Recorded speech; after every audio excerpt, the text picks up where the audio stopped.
Welcome to Conservative Coast, our YouTube channel.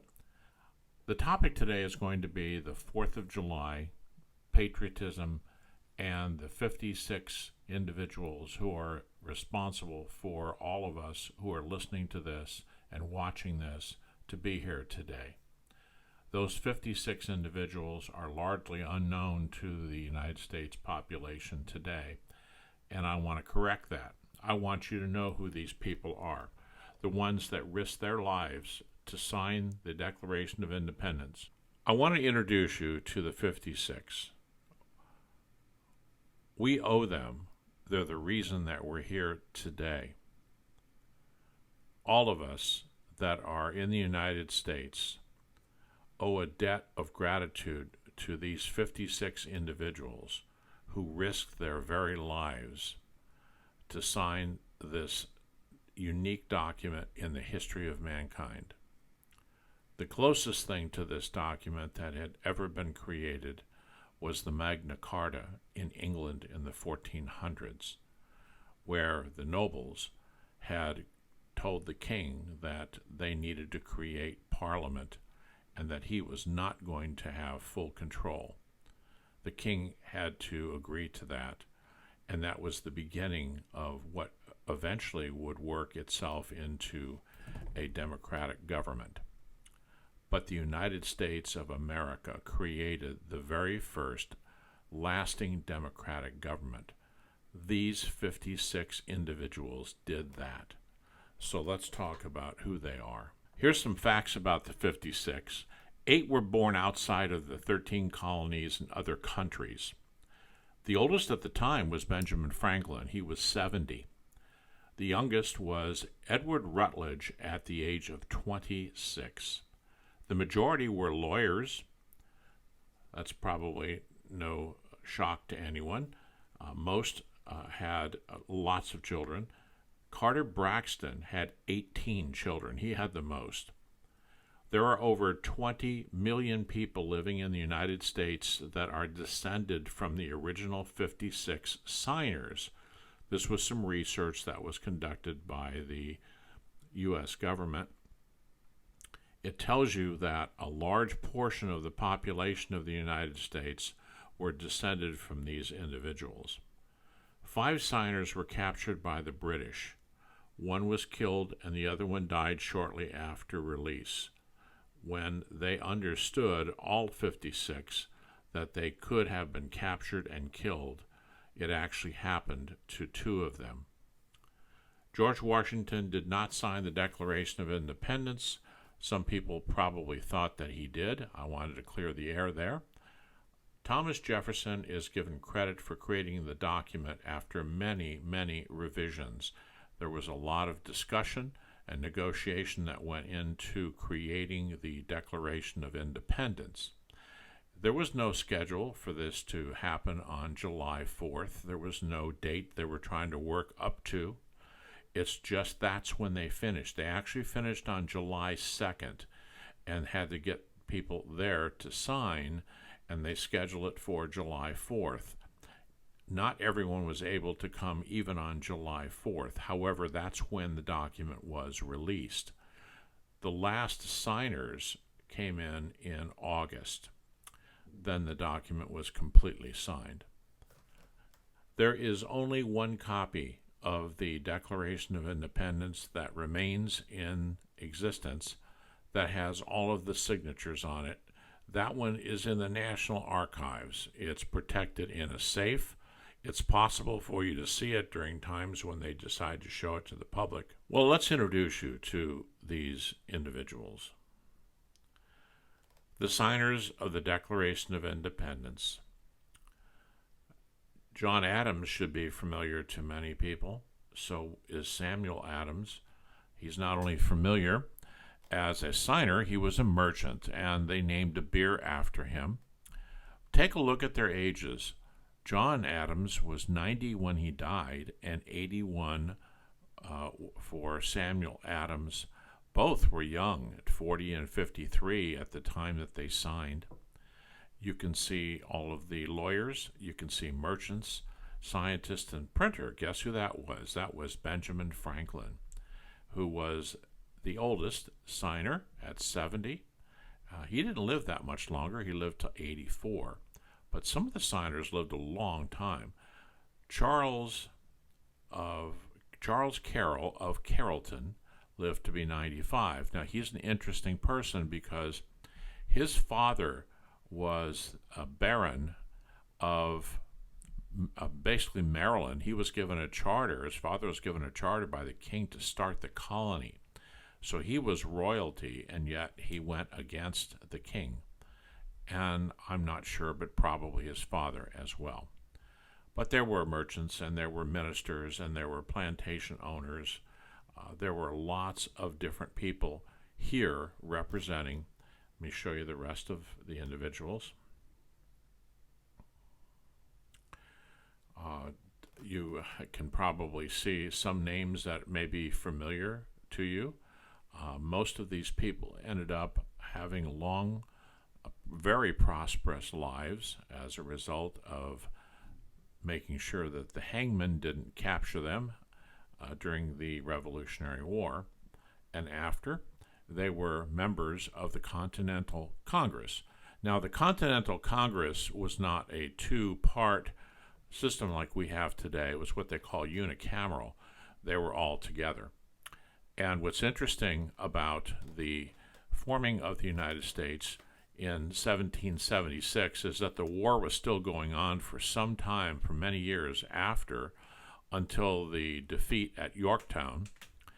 And even at that point, it was 12 full years after this document that was signed before George Washington became the first president of the United States. 12 years that the Continental Congress found a way to keep all of those colonies together.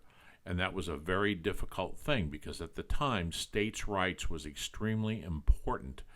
And those states were more powerful, as even an individual state was more powerful than the federal government, because we didn't have the other elements in place. We didn't have a strong leader like George Washington. We didn't have a complete government at the time. So these are the 56 individuals that we owe everything to. And you can see that they were leaders in their communities, elected by their communities to represent the people and go to Philadelphia or other places that they met during the Continental War. The most quoted parts of the Declaration of Independence are, "We mutually pledge to each other our lives, our fortunes, and our sacred honor." I'm sure that you've heard that before. I mentioned it earlier. "We hold these truths to be self-evident, that all men are created equal, that they are endowed by their Creator with certain unalienable rights, that among these are life, liberty, and the pursuit of happiness." Now, we have to fight hard to keep these rights. We have to fight against the government. We have to fight against other actors. We have to fight against people in other countries that don't want us to have these rights, that do not believe that everyone has been created equal. Take a look at communist governments that are that way. Take a look at the extreme left of the United States that doesn't want you to speak. This blog site, Conservative Coast, was created to permit expression of and support for the First Amendment of the Constitution of the United States. Everyone has the right to speak. I'm not the only one. I'm just a small voice. This blog is just a small voice. But it's important that we all understand the First Amendment.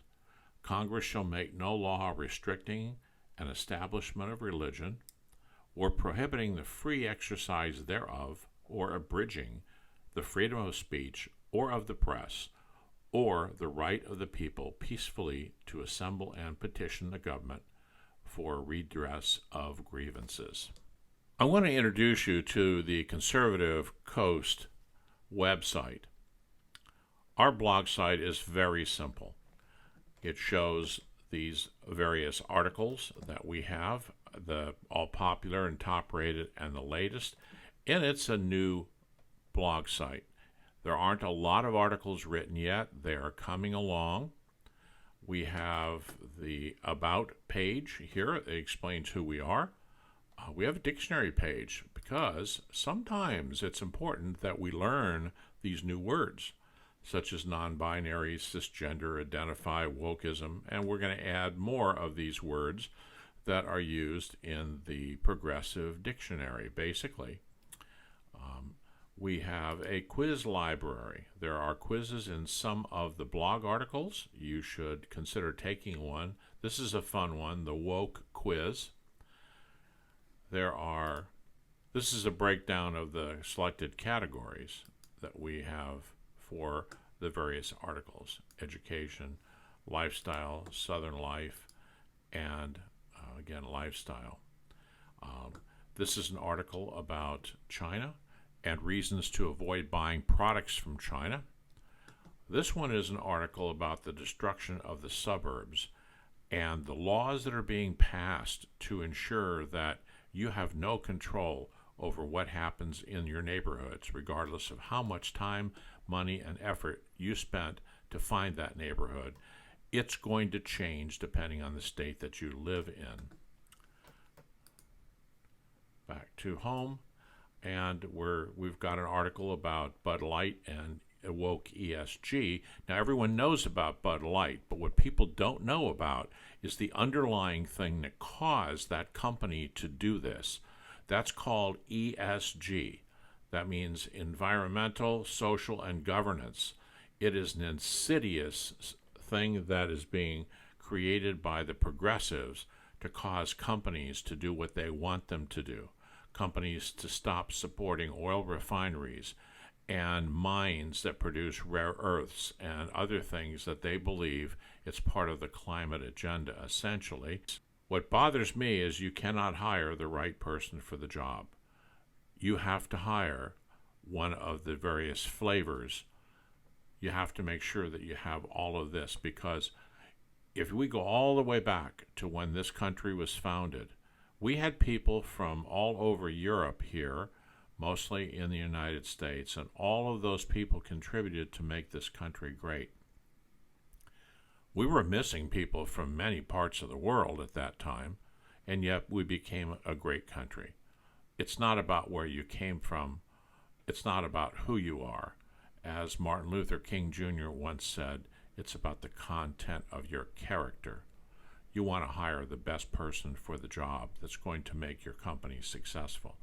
The same situation occurs when you decide to hire board members, make board members, who are also filling certain kinds of roles that make the ESG people happy. I'm not going to go through every one of my articles here, but I think you can see that we have some interesting things for you to read, and I would encourage you to come to ConservativeCoast.com and then subscribe right over here. All we need is your email address. We're not going to sell anything to you. There aren't any ads on here. We might occasionally put something in here. Eventually we will, to cover the cost.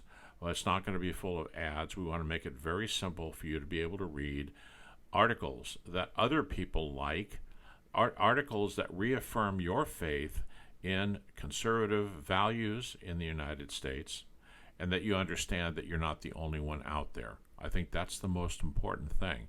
If you live in an area, in a state, in a city, where you have to be careful what you say, then you may want to consider moving to one of the southern states, which there are several articles here, and there's some other states also that are conservative, where you feel more at home when you go there.